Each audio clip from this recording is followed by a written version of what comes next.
Hello, everybody. I'll give it that 1 minute, let people log on. It's always, music would have been good, I suppose, but we'll just give it that few minutes, let people log on.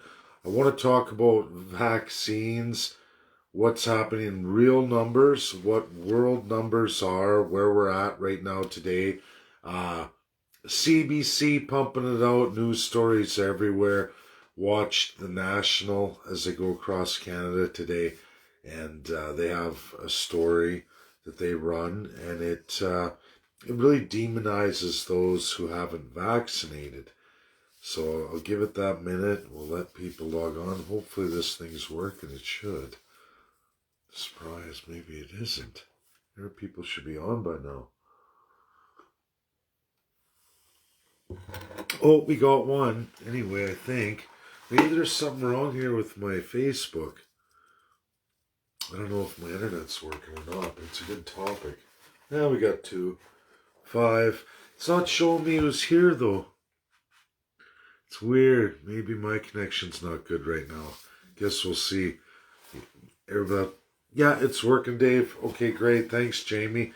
So everybody, I've been watching the COVID thing going on, and I hardly talk about it because everybody gets so sensitive. And we're at a point now, everybody. It has flipped the other way. I watched the national news as I was getting into national news, CBC tonight, just running down all the anti-vaxxers. They have a whole narrative.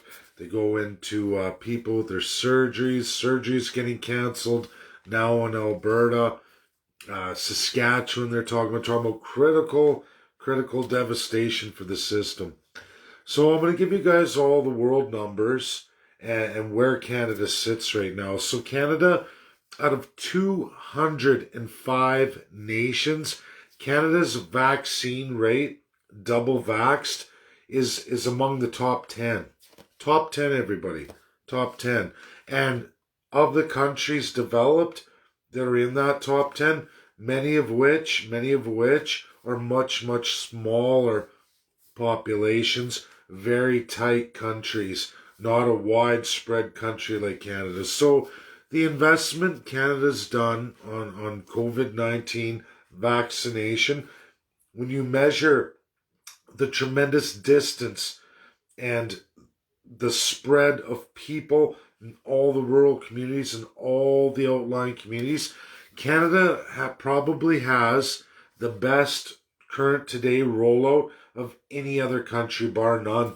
When you factor everything, and now everybody hear me out, I'm just going to get into all these stats for you because I went through the John Carpe stats on COVID-19. I agree with John 100%. All sources of data, everybody, is the same data I'm using now. I went through everything John did over COVID-19, people getting sick with it versus the destruction of the economy and absolutely how many lives lost in mental health and everything else, okay? So I agree with all those world statistical numbers. John got them too. We got them all from Canada. I verified everything. Wasn't scared of COVID-19 as much as the damage to my country and to the mental health of Canadians. I still believe that. Now, a vaccine came out. It could have came even earlier. Canada actually could have had its stamp on it. In fact, it would have been Saskatchewan, the province is getting run down right now on health. It was supposed to be Saskatchewan way long before anybody else who would have likely rolled out the vaccine. Animal testing already done by a top 10 expert listed by the CDC during the Trump administration. They said, this guy is the COVID expert here in Canada, a veterinarian and a virologist. Works for the U of Sask. And that guy was already isolated the virus, working through the animal testing and government funding pulled from the East, okay? So we start looking at data, we go through all that. COVID never scared me. Just, this is all me personally, everybody with the numbers. It didn't scare me in my age range. My parents, yes, it scared them. Yes, they were talking about, yes, that was something they were interested in, okay? So that's where we go with the numbers. Was never scared of COVID. Vaccine finally comes out. The world votes for it. The binding five powers vote this a pandemic. Just like any other pandemic of the past, they vote it through. They say this is a world pandemic with the data they had. Everybody went for vaccines. All five of the binding five made vaccines. Every single one of them. Other countries did too, even those in the G7 and others. There's been vaccines made. Now, they pump out all these vaccines. I'm sorry, everybody. Just as I went through the COVID data, I wasn't, in my age range, in my health, worried too much about COVID-19. I was definitely not worried about the vaccine. With everything that came in, all the numbers, America was way first because it's always America first. America went through the vaccine, long double dosed in a good percentage of the population before we'd even seen an introduction of a first dose here in Canada. Now, we surpassed all that, went through, we have a high vaccine rate in a massively spread out country, defeated everybody, highest vaccine rates in the world when you look at it for density. And they're screaming with all these numbers. Where do the numbers come from? Immigration has been the entire COVID narrative Canada since this started. The only factor that Canada doesn't match with all the other countries is the immigration rate. Canada never shut it down. They pumped it out all through COVID from COVID variant countries. That's a reality. And now we see employers, I see it in an employer right now, lots of employers outside of the federal government or other are saying you'll get a vaccine by October 1st or you can find yourself another job. Now people say human rights, as I went through my last video, we don't have any court of human rights unless it's gross genocide and it better be women and children. That's the ICC. Only court available to us Canadians. Do you know the only court case? COVID, schmovid, you can go on and on. Oh, they took my business, they destroyed me. That's not genocide, unfortunately. That's not the ICC. The only court any Canadian can go to, because we don't get the ICJ. We never did. We never did. Your Canadian politicians made sure you could never, ever have access to that. You get a kangaroo one that Canada itself runs. So if you have a human rights violation against the government of Canada, good luck. Good luck. You'll never get a fair trial, and it will be taxpayers who pay for everything, and you'll never see any kind of criminal liability attached to any of the perpetrators. It's why Indian genocide, residential school genocide will never be addressed. COVID-19 will never be addressed. Not in Canada, none of it. However people look at it, whichever way you want to look at this. I go by the numbers. Vaccine works by the numbers. Less and less people going to ICU as the vaccine goes. Those who end up in ICU, mass majority are unvaccinated. By the numbers, guys. Same numbers I used, same numbers John Carpe used in COVID-19. Right or wrong, everybody. The only statistical disadvantage we have, Canada, is our massive immigration throughout the works of it. And even currently right now today, the highest immigration rate from all kinds of COVID variant countries in the entire world, even today. Canada never slowed down, never skipped a beat.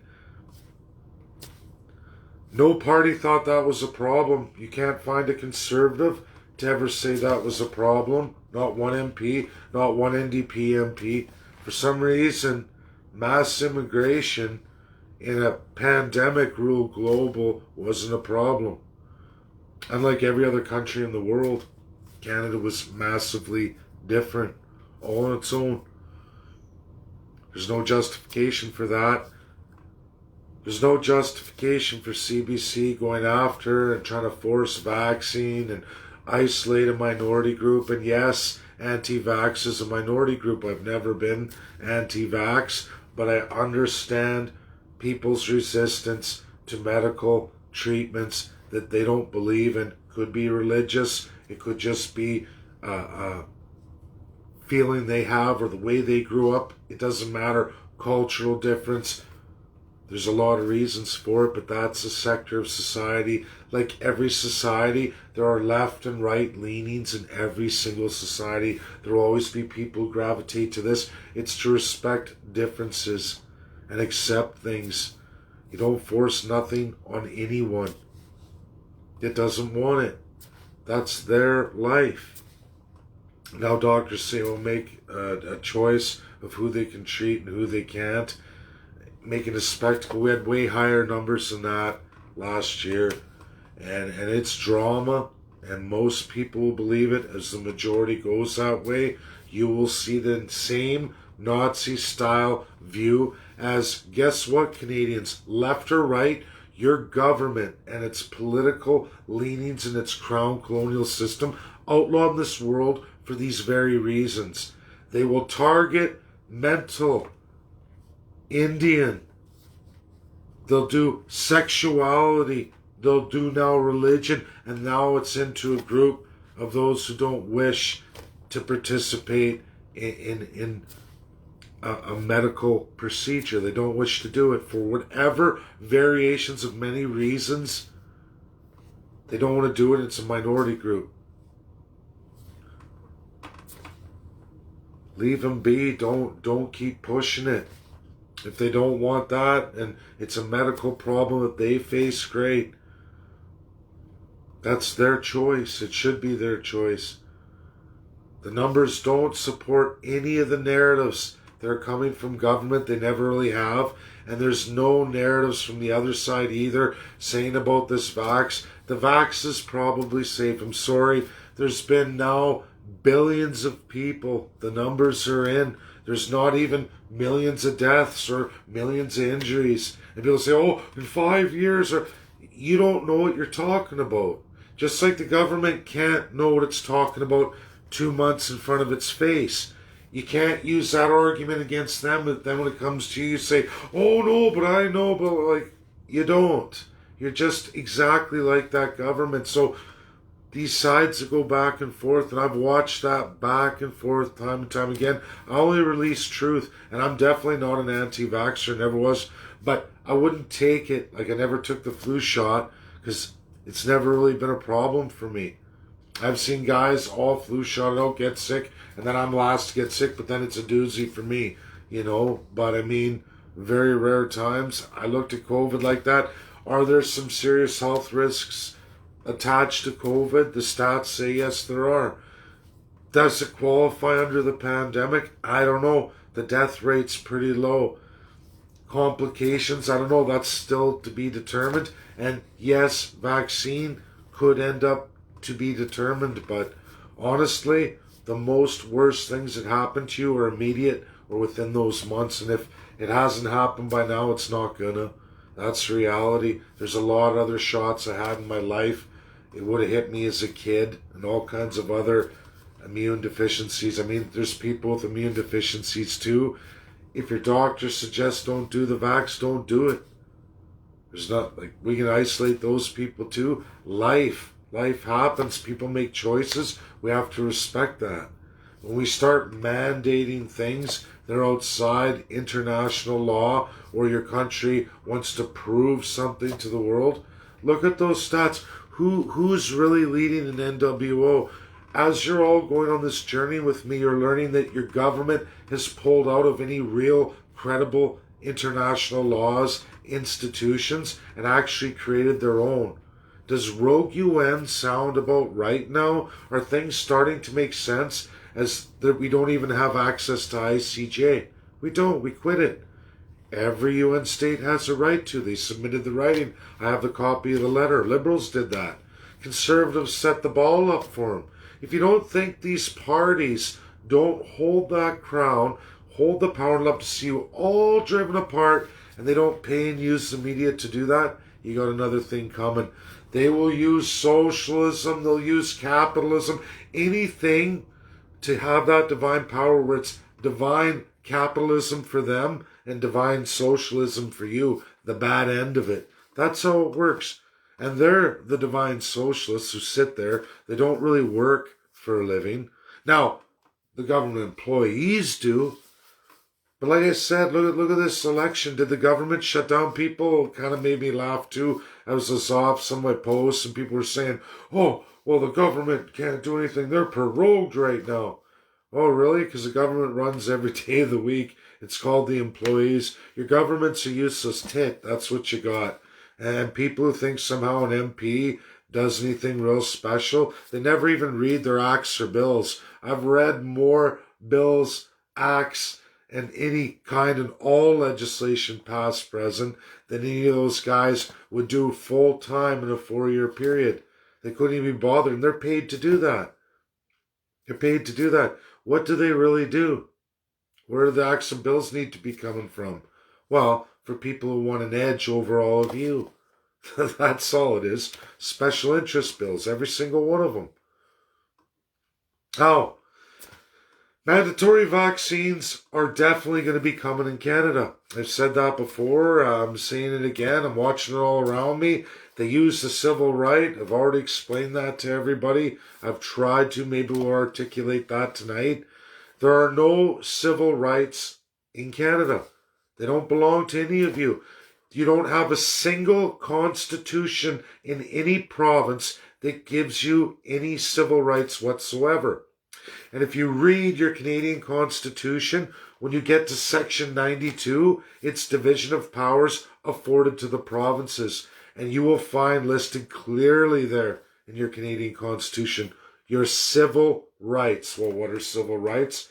Business, property, it goes on and on. All those rights that people really don't think about. Many of which, employability, gainful employment, goes on and on.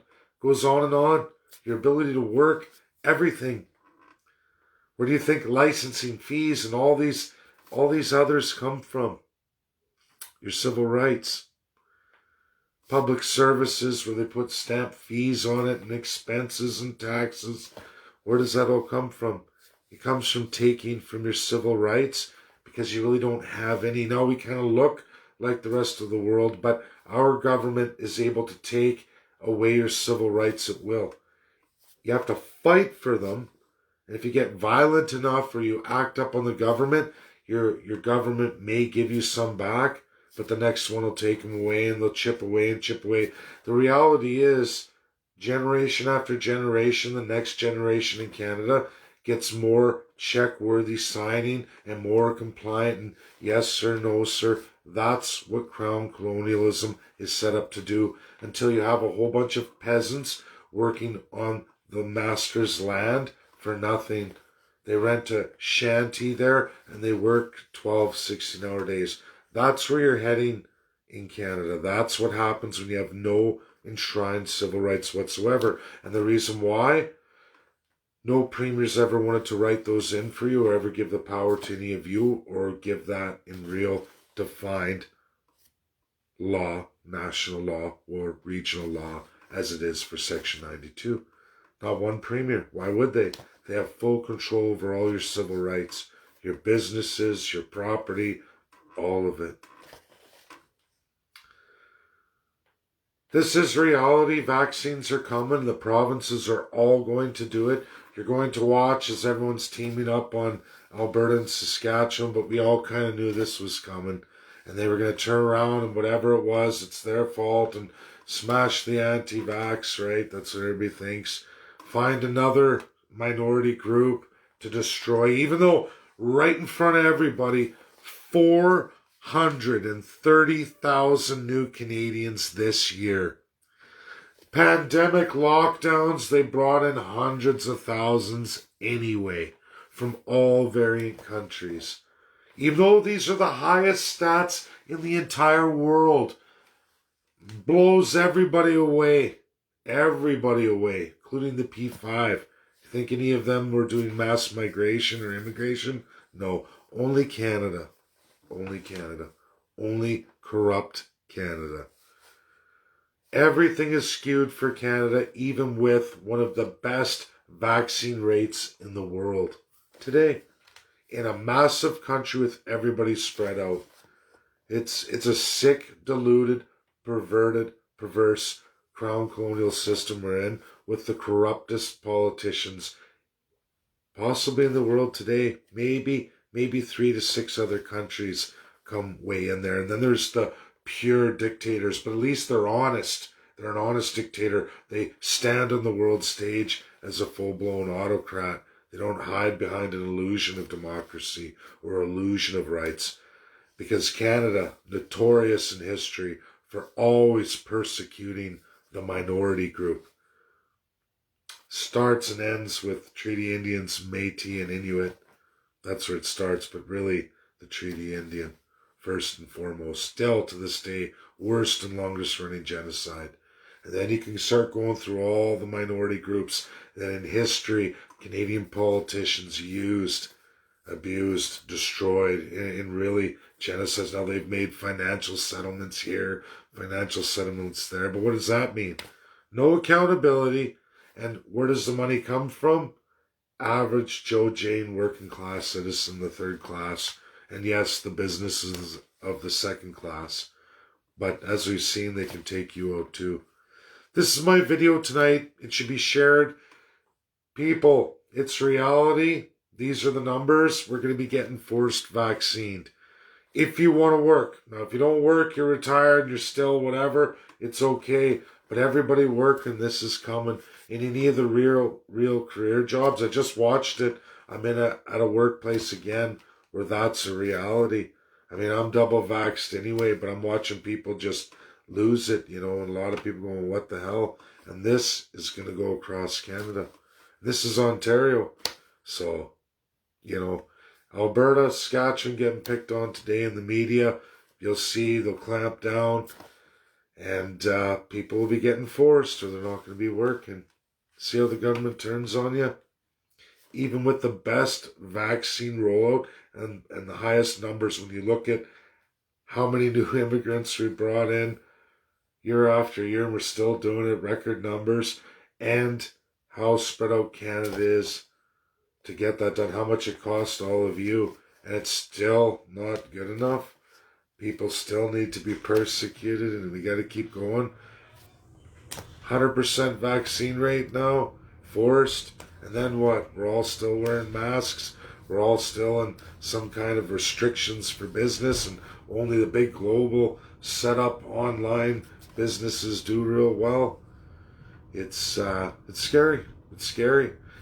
And we can only change it if we elect a real party that follows international law and uses common sense. And you can only get that if all of you write the Constitution, every last one of you, every Canadian over the age of 18. That's what it's going to take. And when you're putting that time, 3 to 6 months, with the world's top experts, you will get a common sense system and plan with rules of governance, how to govern, and absolute accountability. It's been done, and we can even do it better in the grandest constitutional convention ever seen in the world.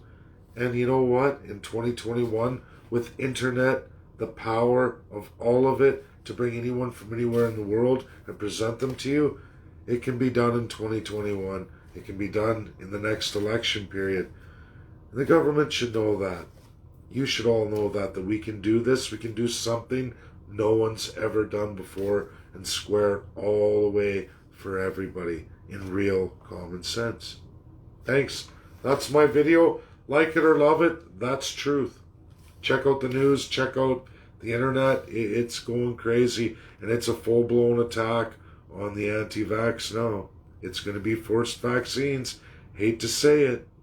Bye now.